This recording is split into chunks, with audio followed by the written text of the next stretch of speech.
So here's how I would approach this. Go ahead and get this middle layer in using the pieces on these two layers over here. Then solve these as you would a 3 by 3 by 2. 3 by 3 by 2. In this case, a 3 by 3 by 5. So what I'm going to do is put them in as though they were just centers of a supercube. So here's the red.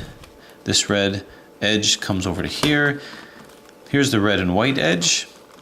So I'm going to just move this into position here, move it into place, and bring it down. Here's a red and green, which is going to go over here. So I'm going to move this into place up here, bump this to the side, move this up, bring this in, and move it down. So this is all just positioning.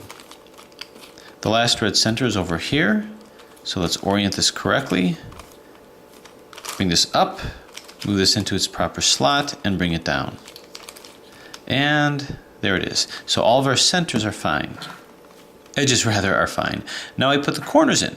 This is the same technique that you use with any corners of any large cube, especially supercube. So here's red, white, and blue. Very patriotic. Here's the blue and yellow, so it's going to go over here. So this needs to occupy this slot over here. So we move it in to line up with this in this plane, bump it out of the way, and then move it down in this plane.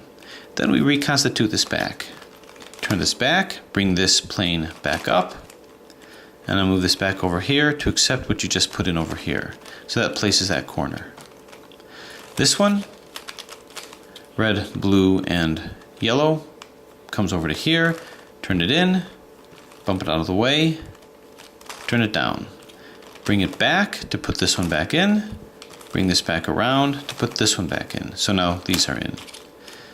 The rest of our reds are over here. So this is a orange, rather yellow and green, belongs over here. Move it in, down, turn, bring it back up and across. We have this one left. So move this in, turn and turn. Alright, so this cross is done. Now I have yet to put these in. The way that I would do this is solve it just like a 3 by 3 by 2. 3 by 3 by 2 is like over here. Now I use the cross 3 by 3 by 2 because this is going to be used as a example for a future demonstration that I'm going to be doing. But to put this in, I'll use this 5 by 5 by 3 by 3 by 5 to demonstrate the top layer and the bottom layer and the algorithms that'll happen. So I'm going to scramble the top and bottom here. Okay, so what I have is a similar situation. I know the color scheme is different, but basically I'm going to look at this and solve it like the last two layers of a 3 by 5 by 5. Now, you know that when I solve this and solve these shape-shifting cuboids, I don't end up with this situation, but just for the sake of demonstration here, and for the sake of showing how I would do an extension of a 3 by 3 by 2 here, we'll go through those algorithms that way. I'm going to return to this in a future tutorial on the next part of the series, but we'll just do it like this for now. What we're going to do is find sort of like a base layer to start putting everything in first. In this case, we'll say the white. So I'm going to put all the centers in appropriately. Here's a white and yellow. So I'll take this and move it into place. So it's here. Take it out of the way and move it back. So this is over here. Okay, here's a white and blue. So I'm going to move this in, put this in its place, and move it down. So I'm just placing the edges. Here's a white and green.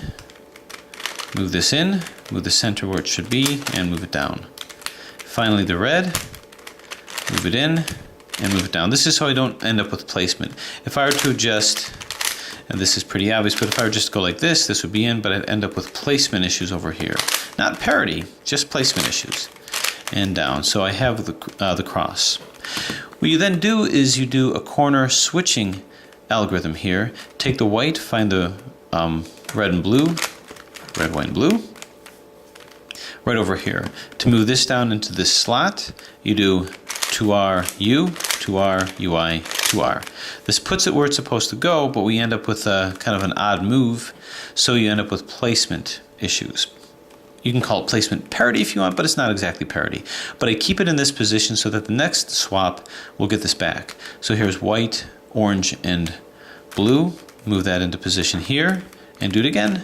2R U, 2R UI, 2R. So we're good over here. And we just keep doing this like a domino effect.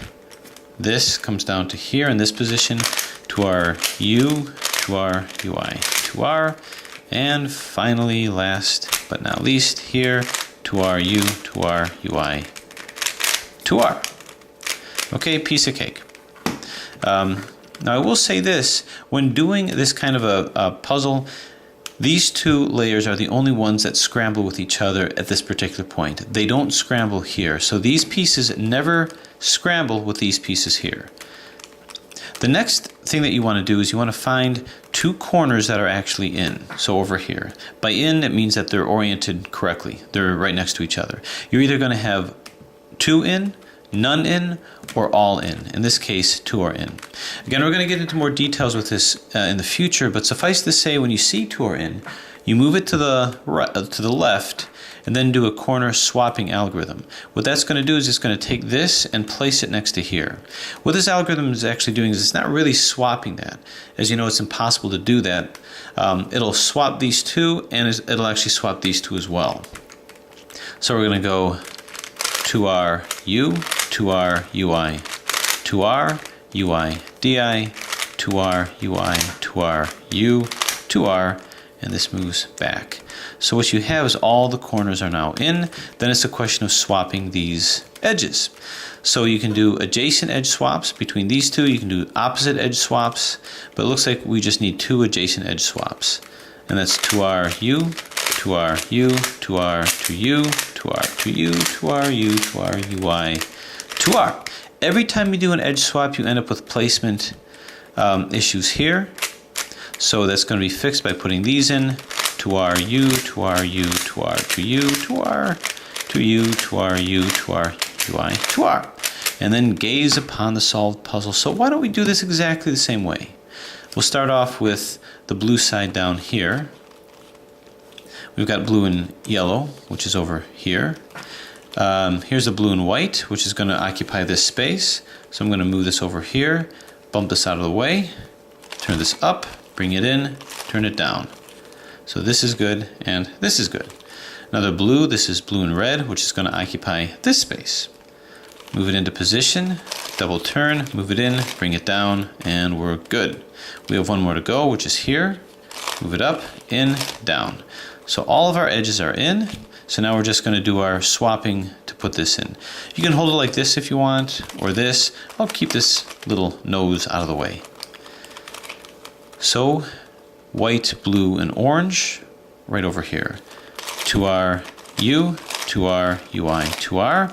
We get our compulsory placement issue, misplacement. This one comes into this spot over here. 2R U, 2R UI, 2R. So we're good. And finally, last but not least, this comes down here. 2R U, 2R UI, 2R. Now, 2R. This goes into here. White and red, 2R U, 2R UI, 2R. And finally we have one more, 2R U, 2R UI, 2R.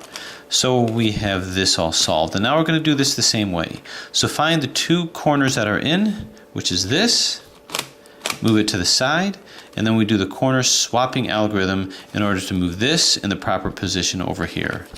2R U, 2R UI, 2R, UI DI, 2R UI, 2R U, 2R. Move this back. So I can do this as long as I have a complementary layer to move it against. And move this in over here. Now, I'm going to do a little fancy footwork. Abracadabra. Okay, pay no attention to the man behind the curtain. Anyway, I had to get into a configuration so it wouldn't be quite that easy. But anyway, we've got all the corners in. Now it's a matter of getting the edges in. So we're going to do the same algorithm, either opposite edge swaps or adjacent edge swaps. I can see these two, well, this belongs over here. So let's do an opposite edge swap. That's going to be 2R to U, 2R to U, 2R to U. All right, we got our compulsory placement parity here. So now we can do an adjacent edge swap over here to get this in over here and put that back. Well, let's do it this way. Let's go ahead and do an opposite. Yeah. We'll do an adjacent edge swap over here to our U, to our U, to our, to U, to our, to U, to our U, to our UI, to R. And, uh-oh, we got a problem. We've got a problem because we have two faces that are wrong. These two have to be swapped. But I can't swap that without ending up with placement parity over here. We didn't get that in this case because there isn't any parity there. So how do we come about this? Well, anytime you see a situation where there appears to be parity, and I'll tell you that we did not change the parity of this puzzle. It started out odd layered. It finished odd layered. We never changed the parity. Parity just refers to the evenness or oddness. Because we didn't change that, why should we end up with a parity problem? And the reason for that is because we can swap these two, but at the same time we'd have to swap these two. These two are the edges that have equivocations, that we falsely equivocated. Because of that, we would have to flip these in order to flip these. So anytime you see what appears to be an impossible parity situation, if we didn't reduce it from one parity to another, it's impossible to have a parity problem. So we must have falsely equivocated something in this puzzle. In this case, it was these two. So we'd have to somehow swap those. So we can't even work on these until we swap them. Now, you know that my style is I don't like to just invent an algorithm wholesale, a completely new algorithm to solve that. I'd rather use strategy in order to make that happen. Strategy to put that in based on known algorithms and known techniques. So how can I swap these two? Because if I can swap these two, get it back into this native shape, I've recalibrated the puzzle and I shouldn't end up with this situation. So let's see, what can we do? Well, we can do an adjacent edge swap. Treat it like a 3x3 again, so bottom layer, middle layer, top layer. Instead of doing it layer by layer here, now turn it as a 3x3, treat these as corners and do a swap. The only problem with that is I can do an adjacent edge swap. These whole sections will be switched, but these centers will also be swapped, and I'll have this sticking out over there, making it complicated. So I don't really want to do that. Is there a way to swap these two without taking these with us and without taking these with us too? Well, there is. Another way to do edge swapping is our old friend, the red bull algorithm. By doing that, we're not going to affect anything else on the puzzle except for these two. The reason why we can do that is we're not just swapping them, we're also changing the orientation. We're also rotating them. A rotation counts as a swap. So if we were to just swap these two, we're not going to change the orientation, which means we're going to have to swap these two. But by doing red bull, it not only swaps these, it also changes the orientation, so we don't need to affect anything else. So I'm going to do a red bull just with these layers over here so that these cross layers will also remain untouched. So let's go ahead and do it and see what we have. So if you end up with this situation, once again, use the 3x3 side. It can either be this side or this side, doesn't really matter. And do a red bull to get these swapped. And that's going to be 2R, moving only these center areas here, 2B, 2U, L, 2 up, RI, 2 up, R, 2 up, 2F, R, 2F, Li, 2B, 2R, and lo and behold, that's all that was affected. All we did was cause these two to swap. Nothing else in the puzzle was changed. Even these areas here that are falsely equivocated. Well, even these areas here that need to be switched. Now that we've done that, still looking at this as a 3x3, let's go ahead and do RIDIRD to get this oriented correctly. It's going to drag these out here too, which will mess up the cross areas, but at least the puzzle will be recalibrated at this point. So, holding it over here, pretending like these are all corners that are in, and these are in too, they just need to be rotated again. RIDIRD, RIDIRD, this is in, move this in place, RIDIRD, D, RI, DI, whoops, R, D, RI, DI, R, D, and one more time, and there we go. This moves back in. Okay, so now what we've effectively done is we swapped these two, did minimal changes around us, and we have actually recalibrated this puzzle. What I would do to get things back in is go ahead and let's reconstitute this middle side. It won't be hard. Here's one here and one over here. So we'll move this up into position here. This belongs over here. Green and white, green and white. So bring it down, out of the way, down, turn it back, up, just like the centers of a supercube. So that's in. So now we just put this one in.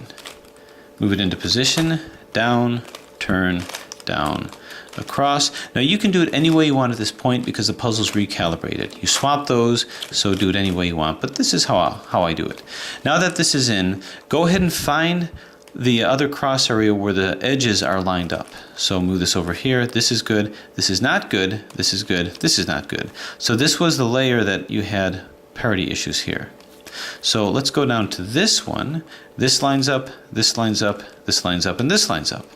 So what we're going to do now is put the proper corners in. So I'm going to take this here, white and red. Here's white and red over here, and just do the algorithm. 2R, U, 2R, UI, 2R. Puts this corner in, leaves this one open to put this one in. 2R, U, 2R, UI, 2R. Now here's the good news with this. All I've got to do now is this is already in place, these two edges here, and what I'm going to do is I'm going to do a corner swap. The corner swap will then put all of my edges in over here, but watch what's going to happen. So without changing this orientation at all, do an adjacent corner swap to put this yellow next to this. 2R, U, 2R, UI, 2R, UI, DI, 2R, UI, 2R, U, 2R, and move this back. And lo and behold, without doing anything else, the puzzle has been solved. So you can even outline an entire algorithm of turning the puzzle and whatnot, but why do that? Just use a strategy. Red Bull to swap these two. Once they're done, reconstitute this cross layer. Once you do that, find the one that has the proper edges in place, put the corners back in, and then just do one quick corner swap and you'll have it solved. So there you have it, nothing new, no new algorithms. Where we're going to go next is a slightly potentially more tricky 3x3x5 variation. So stay tuned for more. Thanks for watching.